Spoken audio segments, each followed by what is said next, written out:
Good morning, students. In SEM 2, the second chapter is Chemical Equilibrium and Acid Bases. First of all, we will discuss chemical equilibrium. So before entering into the chemical equilibrium, first we will discuss what is equilibrium. What is equilibrium? So generally we saw in shopping malls escalators. So here the passenger is moving up visualize, the escalator is coming down. So both are in same rate visualize, both are in opposing process.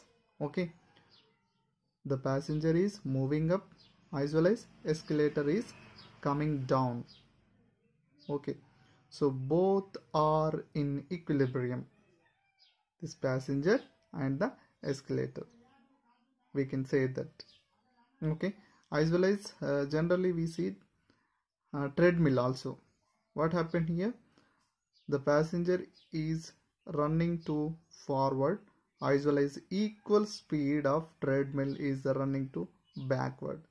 So at this stage we can say that both are passenger and the treadmill both are in equilibrium. So now we can say that what is the equilibrium? The state at which so both process are occur in same rate. So those are physical process or chemical process. So generally whenever a system is reached equilibrium, the both opposing process are occur as well as same rate. This is called equilibrium.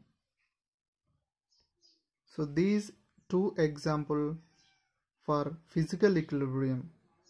Okay, so next one, the opposing process, that means backward process as well as forward process.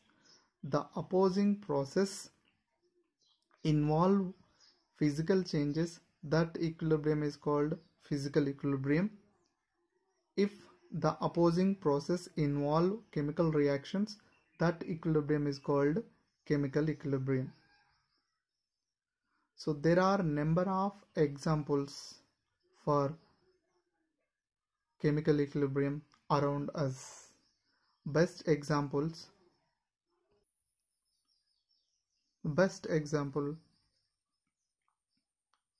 equilibrium between oxygen molecules and hemoglobin plays an important role transport and delivery of oxygen from lungs to our body.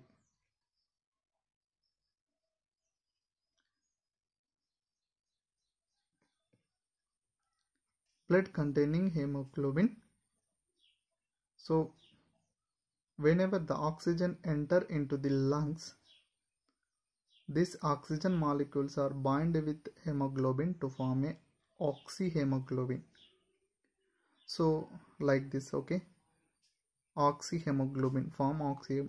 This oxyhemoglobin deliver oxygen to our body muscles. So both are in equilibrium process.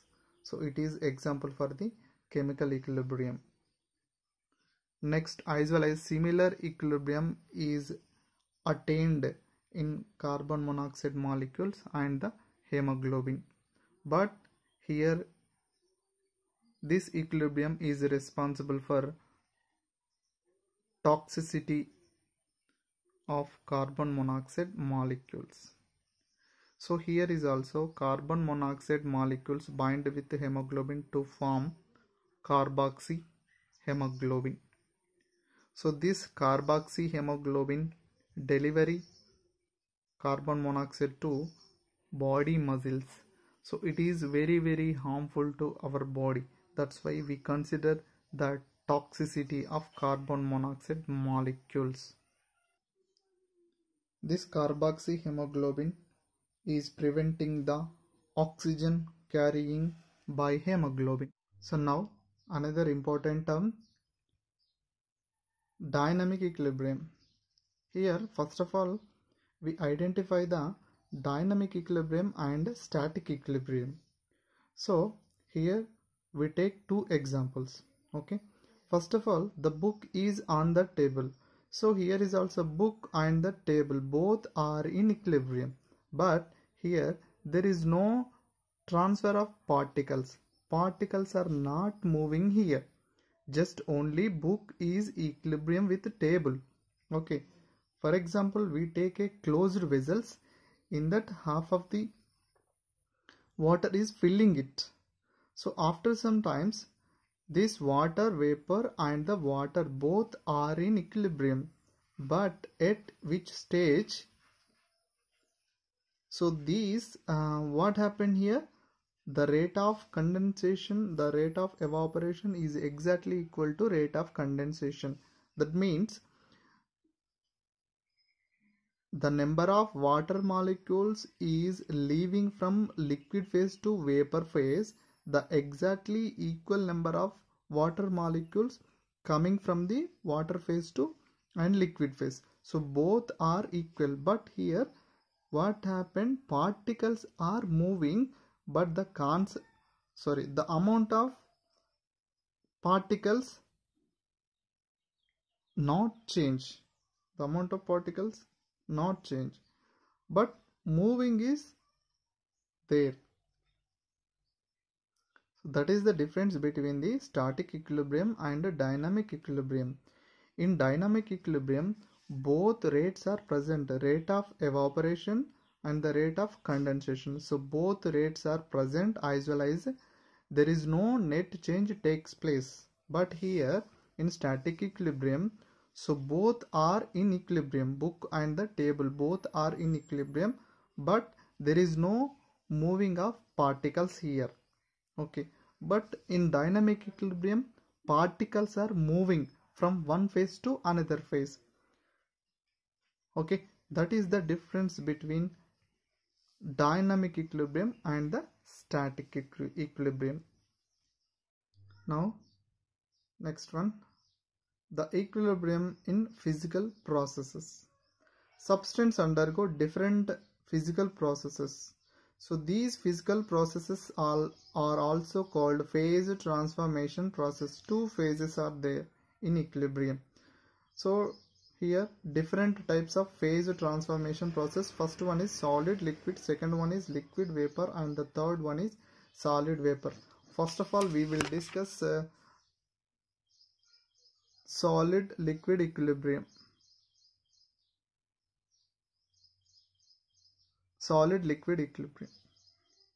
If we kept ice and water in perfectly insulated thermos flask at a temperature 273 Kelvin and pressure 1 atmospheric pressure. So what happens here? We can say that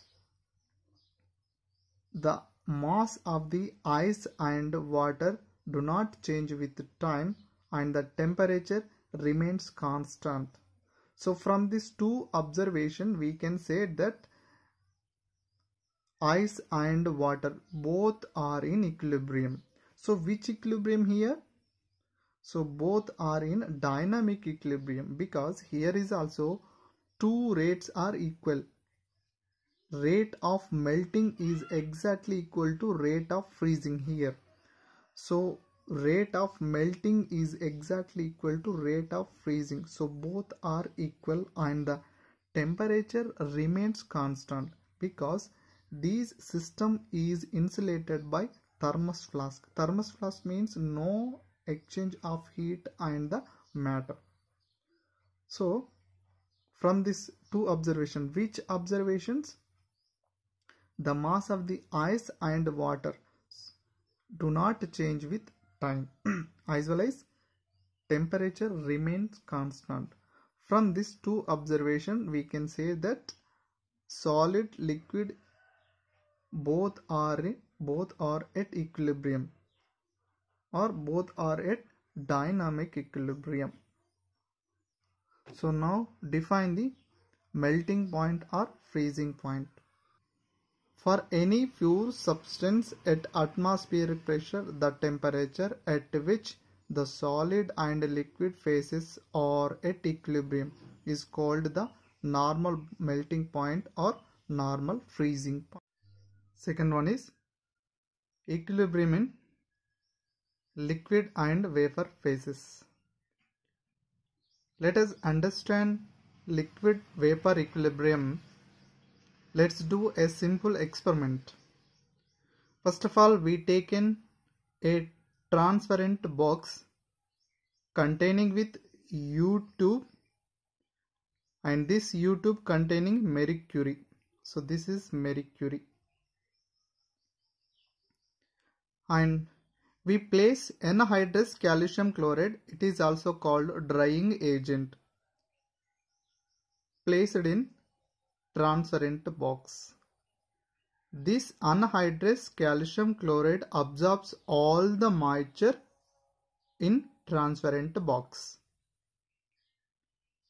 After this, quickly we remove anhydrous calcium chloride and we place another petri dish containing the water. So whenever the water molecules are converted into its water vapor, this vapor exerts some pressure on mercury. That's why this mercury level gradually or slowly increases. And after some time, this increasing having a constant value. That means mercury level contains a constant value. This is because here, first of all, the water molecules converted into vapor gradually increases, but after certain time, this water vapor is equilibrium with water. So that's why the mercury level contains a constant value. That indicated that water vapor is equilibrium with water. That means here the rate of evaporation. So this is evaporation. The rate of evaporation is exactly equal to rate of condensation. This rate of condensation. So here is also the rate of evaporation and the rate of condensation takes place. At this stage, vapor pressure remains constant. Vapor pressure remains constant. That's why this equilibrium having dynamic in nature, because here both opposite processes are occurred. As well as there is no net change takes place because equal number of water molecules, the number of water molecules is going from water to vapor phase. The exactly equal number of water molecules in vapor phase coming to water phase. So there is no net change takes place. That's why vapor pressure remain constant. And what is the vapor pressure? The pressure exerted by the vapor whenever this vapor is equilibrium with water, that pressure is called vapor pressure. Okay, and this vapor pressure depending upon the temperature. If the temperature increases, vapor pressure increases. At the same temperature, different liquids have different equilibrium vapor pressures. Or simple, we can say that different vapor pressure. The liquid with a higher vapor pressure is more volatile and has a lower boiling point. So this concept will be understood by a simple experiment. Expose 3 petri dishes containing 1 ml. So each petri dish containing 1 ml of acetone, ethyl alcohol and water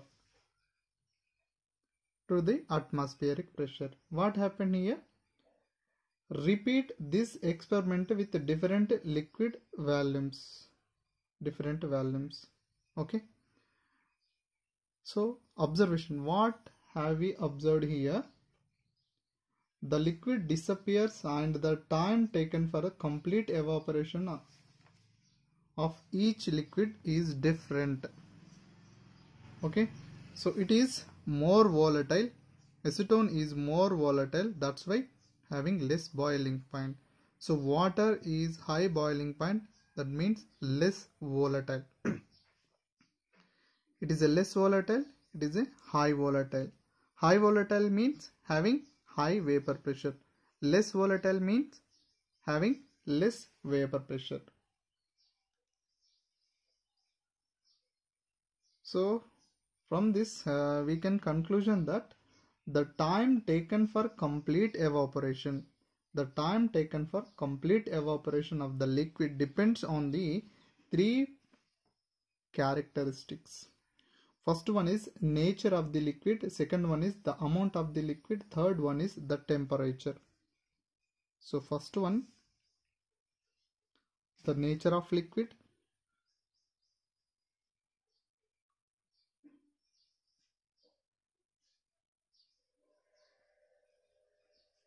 and the second one is the amount of the liquid,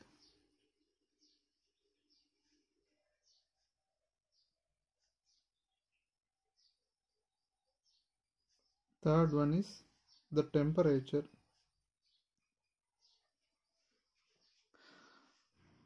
Next, open system and the versus closed system. Whenever liquid is taken in open system, what happened here? The liquid is dispersed into atmosphere. Okay, that means the rate of evaporation is much more than the rate of condensation. That's why in open system there is no equilibrium is attained, because both processes are not equal. Here rate of evaporation is high than the rate of condensation. That's why there is no equilibrium is attained. But in closed system, what happened here? Rate of evaporation is exactly equal to rate of condensation. That's why equilibrium is attained in closed system. That equilibrium is dynamic in nature. Next, define the boiling point here. For any pure substance at 1 atmospheric pressure, the temperature at which the liquid and vapor are at equilibrium is called the normal boiling point of liquid. For water, the boiling point is 100 degrees centigrade at atmospheric pressure. The boiling point of liquids depending upon the atmospheric pressure. If atmospheric pressure will be changed, the boiling point is also changed. Boiling point decreases at high altitudes. Next, the last one is equilibrium in solid vapor phase. We take a iodine in closed vessels. This is iodine. Okay. After some time, these iodine solid molecules is directly converted into vapor. It is called sublimation. The solid is directly converted into vapor phase without liquid phase is called sublimation. So here the solid particles of iodine is directly converted into vapor phase. So that means intensity of violet color gradually increases. After some times that intensity of color remains constant. So constant is nothing but this vapor phase and the solid phase both are in equilibrium. That is the rate of sublimation. The rate of sublimation is exactly equal to rate of condensation. So here is also which is constant. Intensity of color remains constant. Intensity of color remains constant. So these observations are indicate solid vapor equilibrium has a dynamic in nature. So from these observations we can conclude that dynamic equilibrium having two observations. One is both opposite process are occurred at same rate, as well as the measurable property is nothing but one of the parameter is always constant, like pressure, temperature, constant, like this. Okay.